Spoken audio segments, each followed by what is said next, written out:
हज 2023 की तैयारियां पूरी तरह से शुरू हो गई हैं और कुर्रानंदाजी की लिस्ट भी सामने आ गई है। दिल्ली से तकरीबन 2500 के करीब आदमी ने हज को जो है वो सिलेक्ट किया गया है और दिल्ली का कोटा जबकि सिर्फ 1500 के करीब था।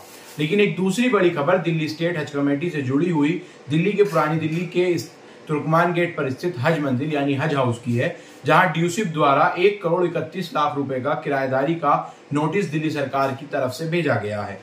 जबकि पिछले 8 सालों से दिल्ली सरकार का ही चेयरमैन हज कमेटी का बनता आ रहा है, लेकिन इस बार हाल ही में 6 जनवरी को नियुक्त की गई दिल्ली स्टेट की हज कमेटी की पूरी जो फहरिस्त थी मेंबर्स की, उसके बाद जो है वो आम आदमी पार्टी और भाजपा और एलजी के बीच में तनातनी लगातार देखने को मिली है। अब एक बार फिर से हज कमेटी को लेकर नूरा कुश्ती के मैदान में एलजी और दिल्ली सरकार और ड्यूसिप दिल्ली सरकार, एलजी और पूरी हज कमेटी सामने आ रही है। हम आपको बता दें, ये जो हज कमेटी की पूरे मेंबर्स को सिलेक्ट किया गया था, एलजी ने पूरी ही कमेटी अचानक से बना दी थी, जबकि आम आदमी पार्टी दिल्ली सरकार की ओर से इस पूरी ही कमेटी को देरी की जा रही थी। लेकिन अब कुर्रानंदाजी भी हो चुकी है और दूसरी तरफ जैसा कि मैंने आपको बताया तकरीबन 2500 के करीब दिल्ली से आदमी ने हज को सिलेक्ट किया गया है हज 2023 के लिए। वहीं दूसरी तरफ जो ड्यूसिप की तरफ से 1,31,00,000 का नोटिस भेजा गया है हज मंजिल के लिए कि हज हाउस को जो है वो इस नोटिस के 10 दिनों के बाद खाली कर दीजिए या फिर किराया अदा कर दीजिए, नहीं तो हम बलपूर्वक इस पूरे हज मंजिल को, हज हाउस को खाली करा लेंगे। ड्यूसिप यानी Delhi urban shelter improvement board, जो कि दिल्ली सरकार के अधीन आता है। और ये पूरा मामला क्या है मैं अब आपको तफसील से समझाने की कोशिश करता हूँ। ड्यूसिप द्वारा ये नोटिस भेजा गया है वो इसलिए क्योंकि दिल्ली में हज कमेटी की चेयरमैन इस वक्त बीजेपी की कौसर जहां है। हाल ही में कौसर जहां चुनाव में जो है वो नियुक्त की गई थी चेयरपर्सन के रूप में, जबकि कांग्रेस और आम आदमी पार्टी के तीनों ही मेंबर्स ने इस चुनाव से वॉकआउट किया था। मोहम्मद साद की वोट की बदौलत और गौतम गंभीर सांसद ये कोटे की बदौलत जो है वो कौसर जहां को चेयरमैन चुना गया था दिल्ली स्टेट हज कमेटी का, जिसका विरोध आम आदमी पार्टी ने बेहद ज्यादा तौर पर किया था। हालांकि विरोध तो इस पूरी कमेटी का आम आदमी पार्टी लगातार करती रही है, लेकिन तनातनी बीच में लगातार चलती रही है। जब आदमी ने हज की, हज कमेटी ऑफ इंडिया की ओर से तमाम चीज़ें जो हैं वो चाहे कुर्रानंदाजी हो, एम्प्लीकेशंस हो, उन तमाम चीज़ों को खोल दिया गया और हज के दिन जो है वो करीब आ रहे हों।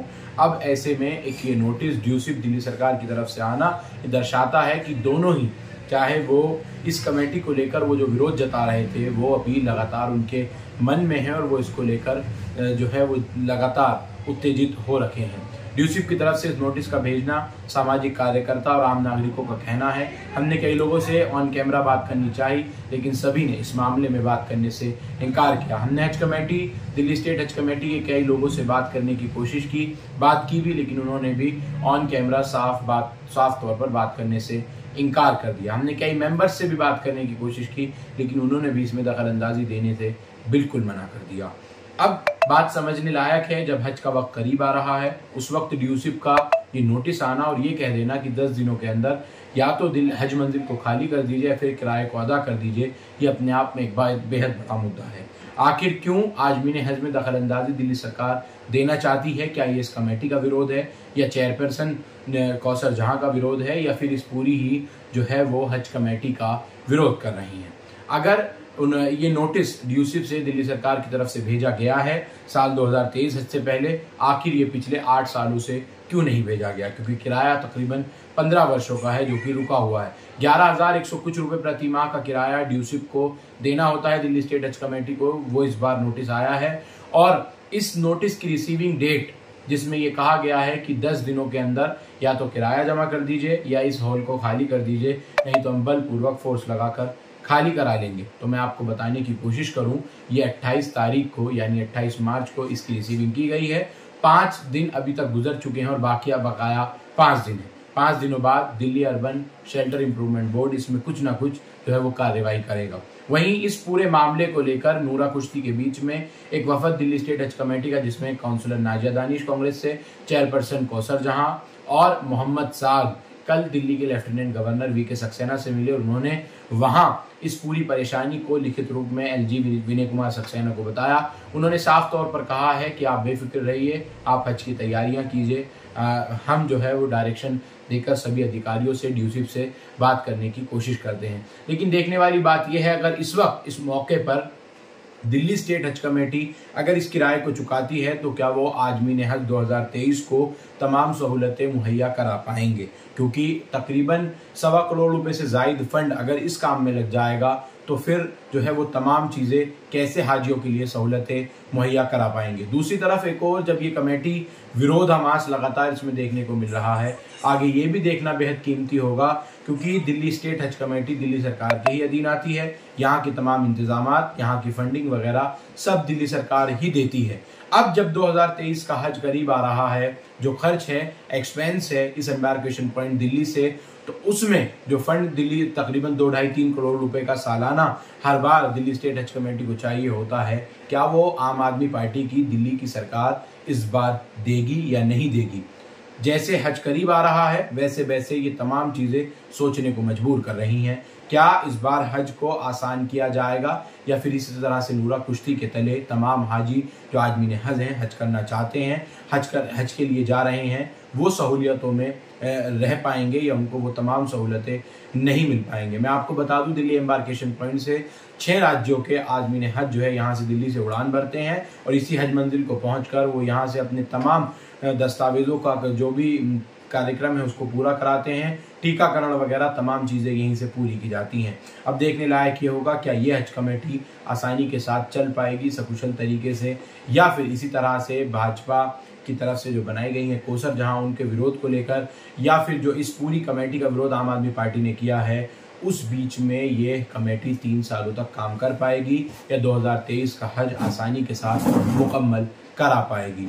वहीं खादिमुल हुज्जाज की अगर हम माने तो उन्होंने कहा कि इस पूरे ही प्रकरण को अब हज कमेटी को, जो कि सिर्फ सवाबेदारीन हासिल करने का एक असासा था, अब इसमें राजनीति शुरू हो गई है और इस असासे को भी बर्बाद करने की राह पर जो है वो दोनों ही पार्टियां चल पड़ी हैं। पहले जिस तरह से एलजी ने इस कमेटी को बनाया और दूसरी तरफ अब जब चेयरमैन बन गई हैं, हज करीब आता जा रहा है, तैयारियां शुरू की जा चुकी हैं, जो है वो तमाम आदमीन हज जो हुज्जाज हैं इस बार के होने वाले, वो तैयारियां कर रहे हैं। तो उस बीच में इस तरह की दिल्ली सरकार की हरकत पूरी तरह से पेचीदा है और इस पर जो है उनको सोचना चाहिए क्या 5 मुस्लिम विधायकों को इसमें दखल अंदाजी नहीं देनी चाहिए, या फिर उन तमाम दोनों ही मुस्लिम विधायकों को जो खुद इसमें मेंबर बतौर हाजी यूनुस और अब्दुल रहमान जो सीलमपुर से विधायक हैं, दोनों ही मेंबर हैं, क्या उनको इस मामले में बीच में नहीं आना चाहिए, या फिर ये बदले की भावना को जो है वो कहीं ना कहीं क्रॉस गेम खेला जा रहा है।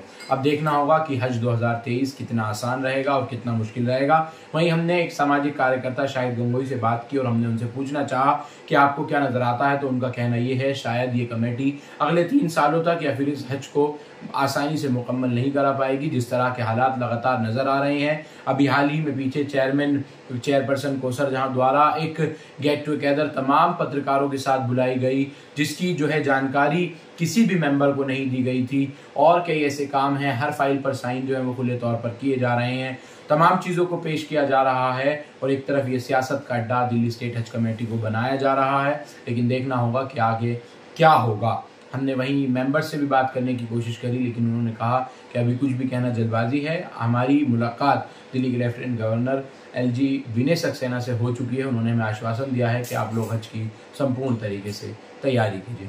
तो देखना होगा आखिर इसमें क्या पूरा निकलकर मामले सामने आएगा, या फिर ड्यूसिप 5 दिनों बाद कार्रवाई करेगी। अगर ड्यूसिप कार्रवाई करती है तो क्या दिल्ली सरकार पर सवालिया निशान हाजियों को परेशान करने को लेकर नहीं खड़ा होगा। वहीं जो द्वारका का एक हज हाउस है जिसको अलॉटमेंट किया गया था, जिसमें जो है वो वहाँ के कुछ स्थानीय लोगों से द्वारका में किया गया था, बजरंग दल द्वारा उसका विरोध किया गया था, वो भी अभी पूरा मामला पेंडेंसी में है। तो देखना होगा क्या हज आसानी से 2023 का इन तमाम दिल्ली के हाजियों के लिए दिल्ली स्टेट हज कमेटी आसानी से मुकम्मल करा पाएगी, ये बड़ा सवाल है। आप तमाम लोग इस खबर के लिए जुड़े, बेहद शुक्रिया। इस खबर को लाइक शेयर सब्सक्राइब जरूर करें और बेल आइकन का बटन दबाना बिल्कुल भी ना भूलें। Team the where point news.